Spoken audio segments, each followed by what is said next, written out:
"Did you see the woman in crimson?"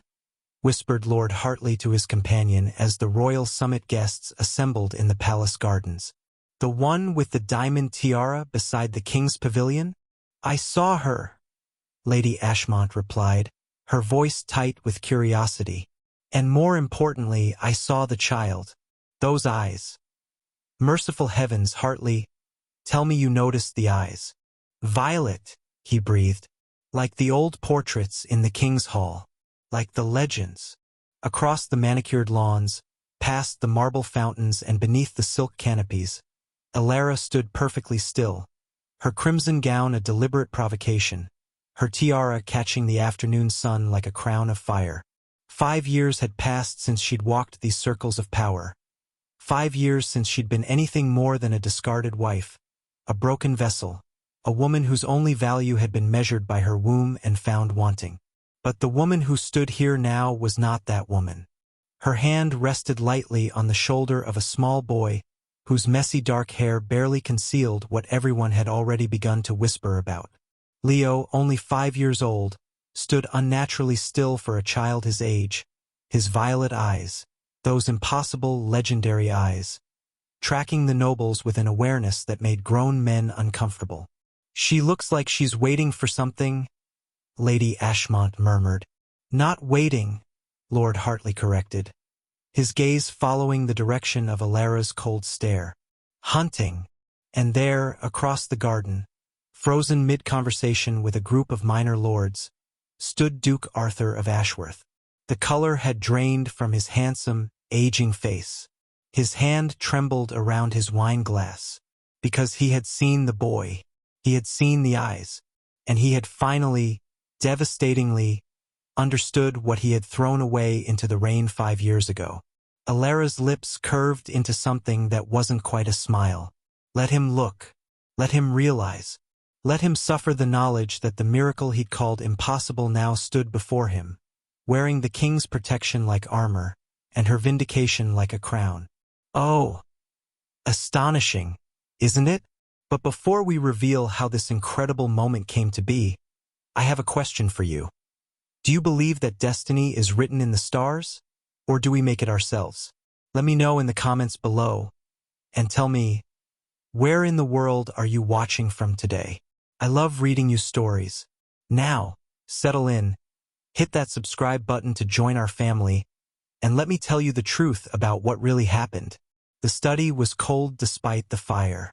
It had always been cold, Elara thought, even in summer. Or perhaps it was only cold when Arthur looked at her the way he was looking at her now, like something distasteful he'd found on the bottom of his boot. "A barren field cannot be expected to yield crops," he said, his voice measured and emotionless as he poured himself brandy. "A broken vessel cannot hold water. These are not cruelties, Elara. They are facts." She stood before his desk in a simple dress that had once been fine but now showed wear at the seams. 3 years of marriage. 3 years of physicians and poultices and prayers. 3 years of watching hope curdle into contempt in her husband's eyes. "The physicians said it takes time. The physicians have taken enough of my time and my fortune." He set down his glass with a sharp click. "I am marrying Lady Beatrice Pembroke tomorrow. The arrangements are made. She is young, proven fertile, and of proper breeding." The words hit like physical blows. Tomorrow. He'd been planning this, then, planning it while sharing her bed, planning it while she still hoped. "I've prepared a severance." He slid a document across the desk, along with a small purse. "Sign it. You'll receive a modest sum, enough for passage somewhere far from court." Her hands shook as she looked at the paper, at the cold legal language that erased her as thoroughly as death. "You're throwing me away. I'm releasing you from a position you cannot fulfill." He opened another purse and spilled coins across the floor between them. A deliberate humiliation, payment scattered like scraps for a beggar. "For your carriage.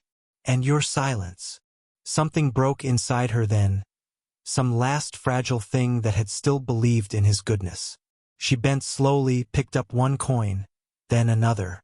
Her fingers closed around them, and she let the rest lie there in the space between them, evidence of his cruelty glittering on his expensive carpet. "Keep your blood money," she whispered, and signed the document with a shaking hand because she had no choice, because she had nothing, because he had made sure of it. The storm was waiting when she stepped outside Ashworth Hall for the last time. Rain lashed the steps. Lightning split the sky. She had no carriage. She'd taken nothing but her pride and the clothes on her back. And then, as thunder shook the earth, she felt it. A flutter. A whisper of movement deep inside her body, so faint she might have imagined it. Elara stopped in the rain, one hand pressed to her stomach, and began to laugh. Or perhaps she was crying. The storm swallowed the sound either way. He had called her barren. He had thrown her away as broken. And life was stirring inside her even as he married another woman, even as he signed away all rights to any issue of their union, even as he condemned her to nothing. The irony was exquisite. The irony would be his destruction. She walked into the storm, and she did not look back. The East End smelled of waste and smoke and desperation. Elara's hands were raw from scrubbing floors in the boarding house where she'd found work. Work that paid barely enough for a corner of an attic room and one meal a day. Her belly had begun to swell beneath her tattered dress, and she bound it tight with strips of cloth, terrified that someone would notice, that word would spread, that somehow Arthur would hear of it and come to take this one precious thing from her. She told no one, not the other washerwomen, not the baker who sometimes gave her day-old bread, not even the landlady who looked at her with pity and suspicion in equal measure. The baby was hers, only hers, and she would die before she let Arthur's cruelty touch this child. The pains began on a night when the rain hammered the roof and leaked through a dozen places in the attic ceiling. Elara bit down on a rag to keep from screaming, her body racked with contractions that seemed to tear her apart from the inside. "Steady now, girl," rasped the old midwife she'd paid her last coins to summon. The woman's hands were surprisingly gentle despite their gnarled appearance. "I've caught 1,000 babes. Yours will be no different." But it was different. Elara knew it the moment the child slid into the world, when the midwife's gasp cut through the sound of the storm. "Holy Mary, Mother of God." "What?" Elara struggled to rise. "What's wrong with him? Is he?" "Nothing's wrong." The midwife held the baby up, this tiny, perfect creature, and turned him toward the candlelight. "Look at his eyes, girl. Look." The baby blinked up at her, and Elara's heart stopped. Violet, not blue like a newborn's eyes should be, not brown or gray or green. Violet, deep and luminous and utterly impossible. The same shade as the eyes in the ancient portraits of the first kings, the legendary bloodline everyone believed had died out generations ago. "The king's eyes," the midwife breathed. "I've heard the stories but never thought I'd see." She crossed herself quickly. "Your husband, what was his line?" "Ashworth," Elara whispered, staring at her son. Her miracle, her weapon, her vindication. The Duke of Ashworth. And suddenly it made sense. The old bloodlines were tangled and complicated. Arthur's family tree stretched back centuries. Somewhere in that lineage, dormant and forgotten, the royal gene had waited. And this child, her Leo, her beautiful impossible boy, had inherited what kings would kill for. "Hide him," the midwife said urgently. "Those eyes will bring danger if the wrong people see." Elara clutched her son to her chest, already planning. She would keep him safe. She would keep him hidden. And when the time was right, when he was strong enough, she would let the world see what Arthur had discarded. She would let them see what a barren woman could create. 5 years had hollowed Arthur out. He sat in his study, the same study where he'd dismissed Elara, the same chair, the same view of manicured gardens, and felt the weight of silence pressing down like a tomb. Beatrice appeared in the doorway, her beauty intact but her expression sour. "The king's summons arrived. We must attend the grand summit next week. We'll make an excuse." "We cannot." Her voice was sharp. Our absence would be noted. You've already lost enough standing, Arthur. Your failure to produce an heir has become a subject of public speculation. The irony of it tasted like ashes. He'd married Beatrice for her proven fertility. She'd borne a child to her first husband before his death. But their marriage bed had yielded nothing but disappointment and recrimination. Month after month, year after year, and her womb remained empty. Perhaps the broken vessel had been him all along. The village of Ashwick-on-the-Marsh existed in the forgotten places between cities, where no nobles ventured and few questions were asked. Elara had made a life there through sheer will, mending and embroidery work that barely kept them fed, but kept them hidden. Leo sat by the window, teaching himself to read from a book she'd found discarded. At 5 years old, he read better than children twice his age. He ran faster, learned quicker, and asked questions that sometimes frightened her with their insight. And his eyes remained that impossible, luminous violet. She kept his hair long and shaggy, kept him indoors during the brightest part of the day, told the neighbors he was sensitive to light. Most people didn't look too closely at a poor woman's child anyway. "Mama," Leo said, not looking up from his book, "why don't I have a father?" Elara's hands stilled on her embroidery. "You did have a father, but he didn't want us. Was he a bad man?" She thought of Arthur's cold eyes, his calculated cruelty, his discarded coins. He was a foolish man, and foolish men often become cruel when confronted with their foolishness. The notice arrived with a traveling merchant. The king was hosting a grand summit and jubilee. Attendance was mandatory for all nobility, and in a show of magnanimity, the palace grounds would be open to commoners for a grand market, an opportunity for craftspeople to sell their wares. Elara stared at the notice, her heart hammering. She needed the money desperately. Winter was coming and Leo needed warmer clothes. But the palace. Arthur would be there. Everyone would be there. Leo tugged at her sleeve. "Can we go, Mama? Can we see the king?" She looked down at her son, at his bright, eager face and those devastating eyes, and felt fate's hand on her shoulder. "Yes," she whispered. "Yes, we'll go." The royal gardens were a paradise of marble and roses, of fountains that sparkled in the sun and silk canopies that shaded nobles in their finery. The divide between the common market and the noble gathering was marked by velvet ropes and cold stairs, two worlds existing in the same space but never touching. Elara had set up her small table of embroidered goods in the commoners' section, keeping Leo close, keeping his cap pulled low over his eyes. But a 5-year-old boy could only be restrained for so long. "Leo, stay close." "Mama, look, a golden butterfly." The insect danced through the air, its wings catching the light like metal. Leo darted after it with a child's thoughtless joy, ducking under the velvet rope, crossing into the forbidden territory of manicured lawns and aristocratic conversation. "Leo, no." But he was fast, unnaturally fast, and the butterfly led him directly into the path of a tall man in dark formal who stood with his back turned, deep in uncomfortable conversation with his wife. Leo crashed into the duke's legs with enough force to stumble. Arthur looked down, his face already arranged in irritation. "How dare!" He raised his cane, the silver head catching the light. "You filthy little—" "No!" Elara's scream cut across the garden as she ran, propriety abandoned, her only thought to reach her son before that cane fell. She crashed between them, her body a shield, her hands closing on Leo's shoulders.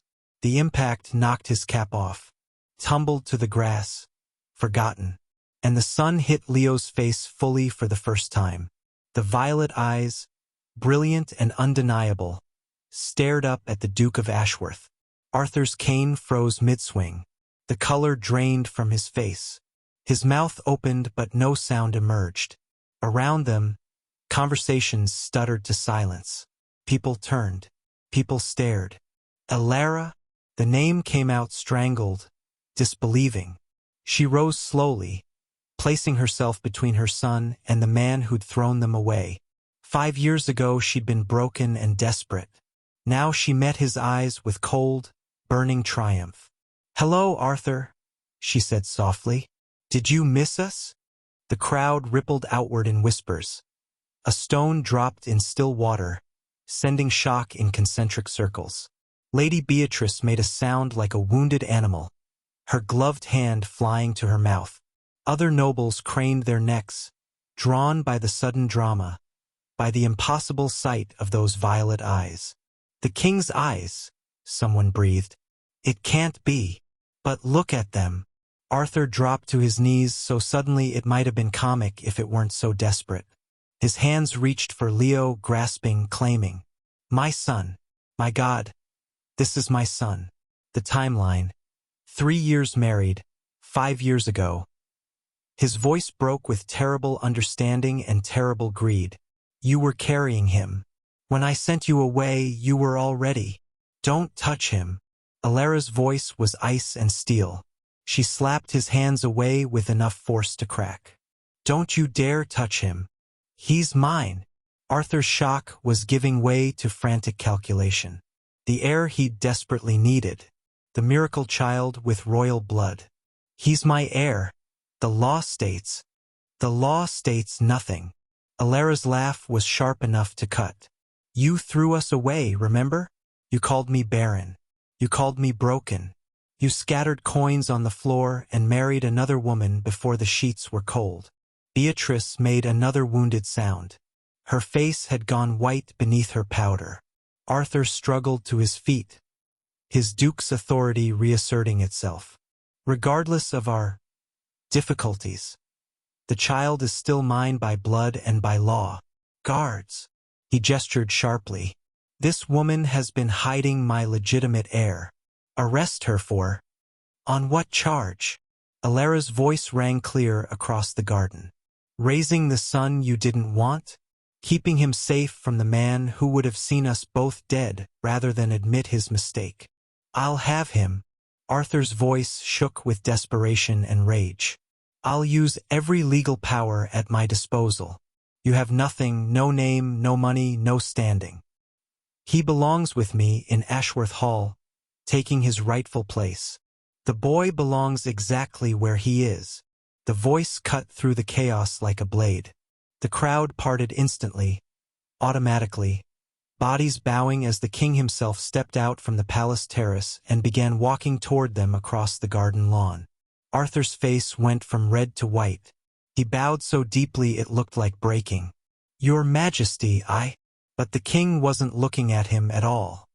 His eyes were fixed on the small boy with the impossible violet eyes, and his expression was one of wonder.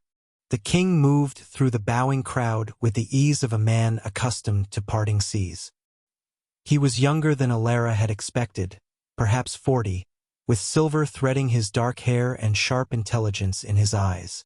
Eyes that were brown, normal, nothing like the violet fire in Leo's gaze, but eyes that held recognition nonetheless.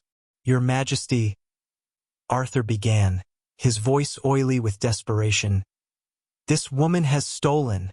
The king raised one hand, and Arthur's voice died instantly. The silence in the garden was absolute. Even the fountains seemed to quiet. Then, with a grace that made several ladies gasp, the king lowered himself to one knee in the grass, bringing himself eye level with Leo. "Hello, young one," he said gently. "What's your name?" Leo looked at his mother. Alara nodded, her heart thundering. Leo turned back to the king with the fearlessness of a child who'd never learned to be afraid of his own worth. "Leo," he said clearly, "my mama calls me her lion. A fitting name." The king studied the boy's face with an expression of deep wonder. "And those remarkable eyes. Do you know what they mean?" Leo shook his head. "They mean you carry the blood of the first kings, the original royal line that founded this nation. It's been hidden for generations, sleeping in bloodlines, waiting for the right combination to bring it forth." The king's voice carried across the silent garden, ensuring every word was heard.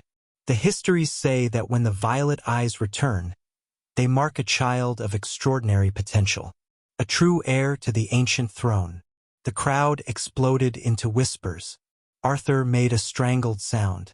The king rose to his feet, and his expression shifted from wonder to cold fury as he finally looked at Arthur. You, Duke of Ashworth, this child is yours by blood. Yes, your majesty, and you threw him away. The king's voice could have frozen fire. You discarded the mother while she carried the most precious bloodline in the kingdom. You cast them out to what? Poverty? Death? Did you even care? I didn't know. You didn't know because you didn't wait, because you couldn't see past your own impatience and pride. The king's contempt was withering. You endangered a royal bloodline because of your arrogance. You nearly lost the kingdom something priceless. Your majesty, please. I can make amends. You will make nothing. The king placed a hand on Leo's shoulder, the gesture protective and possessive. This child is under my direct protection as of this moment. Any attempt to remove him from his mother's care will be considered an act against the crown itself. Alara felt her knees weaken with relief. Leo pressed against her side, and she held him tight. The king looked at her then, really looked at her, and something like respect crossed his face. You kept him safe, raised him in poverty rather than risk bringing him to the attention of those who would use him. That took remarkable courage. He's my son, Alara said simply. I would do anything for him. Then you have my protection as well.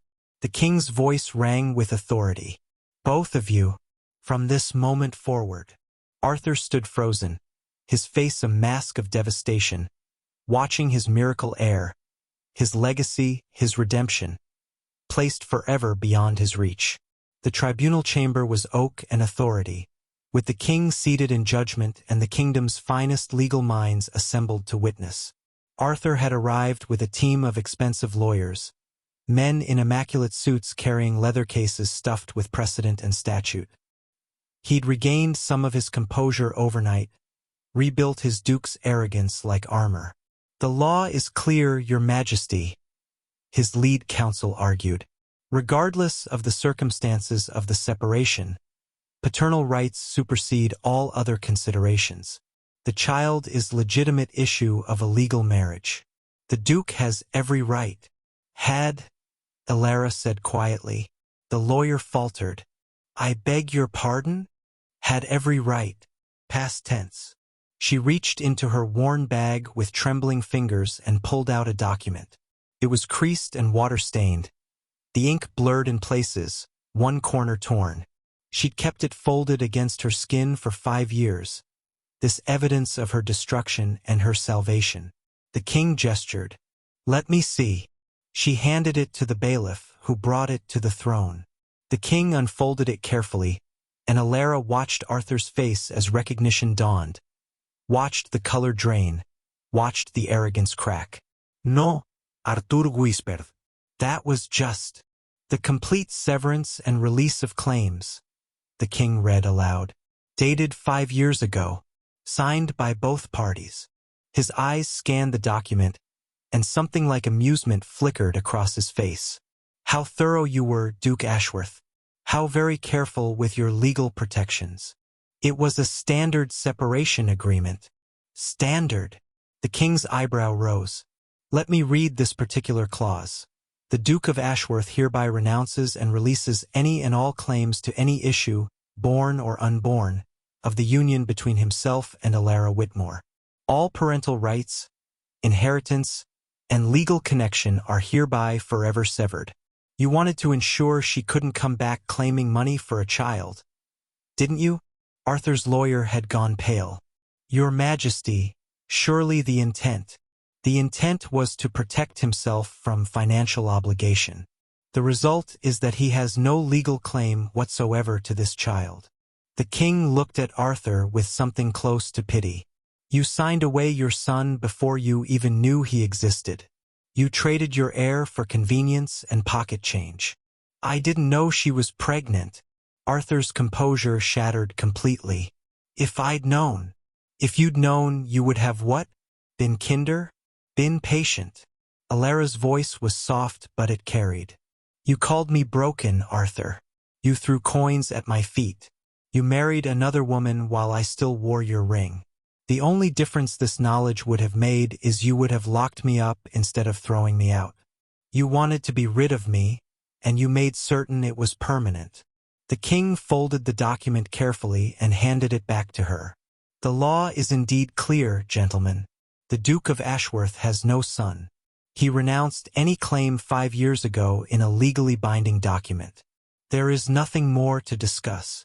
Arthur stood frozen, watching his legacy, his redemption, his miracle, slip through his fingers because of his own careful cruelty, his own need to protect himself from the woman he'd broken. The king rose. This tribunal is concluded. The child Leo remains under royal protection and in his mother's sole custody. The duke's petition is denied. Alara clutched the paper to her chest. This evidence of Arthur's cruelty that had become her shield, his weapon that had become hers. The paper that had damned her had saved her son. Justice, she thought, tasted sweeter than she'd ever imagined. The carriage ride from the palace was silent except for the clatter of wheels and the rasp of Arthur's breathing. He sat rigid, staring at nothing, the tribunal's verdict echoing in his skull like a death knell. Across from him, Beatrice began to laugh. It started soft and bitter, then built into something wild and slightly unhinged. Arthur looked at her, and she met his eyes with undisguised contempt. 5 years, she said. 5 years I've endured your bed, your disappointment, your constant measuring of my worth by my womb. And all this time the miracle heir existed. You threw him away. Be silent.